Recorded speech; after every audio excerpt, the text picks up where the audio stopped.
Hello class, today we're going to make monochromatic landscapes using lines in one color. The lines you might use in this are zigzags to make mountains, waves to make hills, castle lines, which are squares and rectangles. You can even vary the height of them to make a building that looks like a city. Monochromatic meant one color because mono means one and chromatic means color. In art, we refer to this as the shade, the darker version of the color, and the tint, the lighter version of a color. You're always going to want the shade, the darker version, up close. The regular one will be in the middle, and the tint will get lighter. That's because the things that are close are going to be darker and more clear when they're near to you. So on my paper, I want to make at least 3 lines going across.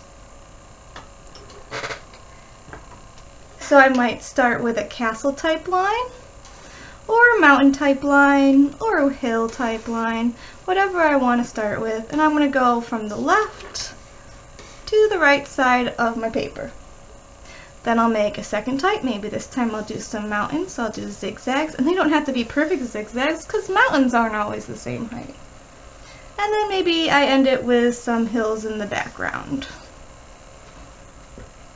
So you can use all the same type or you can combine multiple types.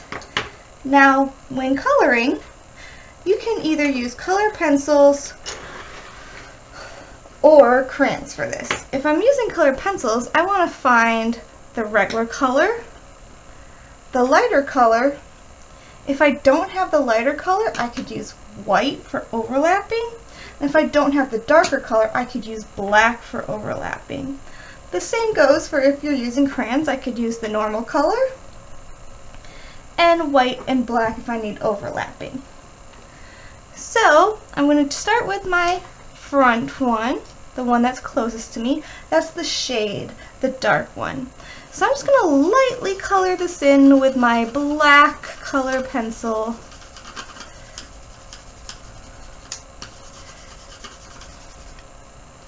Slowing down to make sure I color nice and neat within this first section.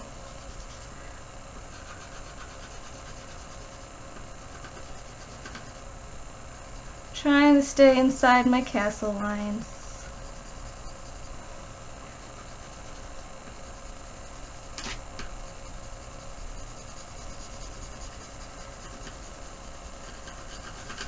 Alright, now to make it a dark blue, since I didn't have a dark blue color pencil, I'm going to color over that black with the regular blue.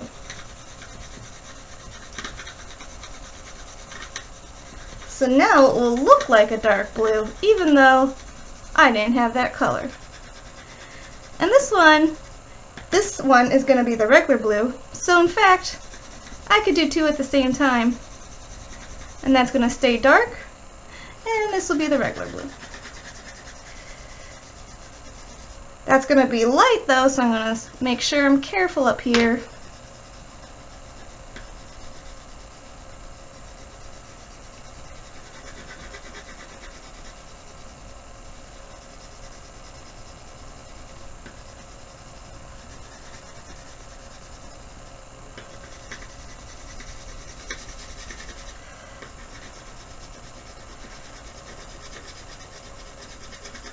Alright, so I got my shade, my darker one.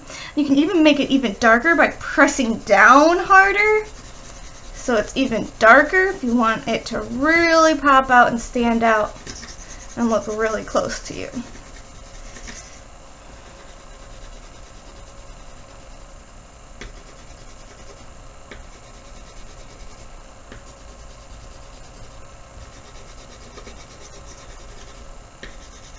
Then I got my regular color. Now since I have a light blue, I don't have to use the white. But if I didn't have a light blue, I could do the white just like I did the black first and then overlap it with the regular blue.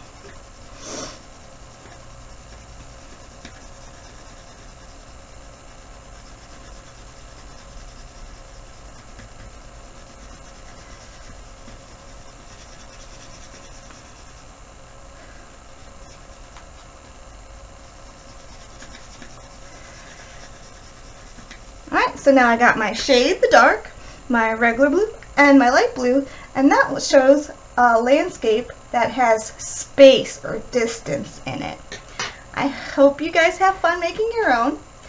If you do this in crayon, I just want to show you on the back that it could work the same. I could press down and have regular red.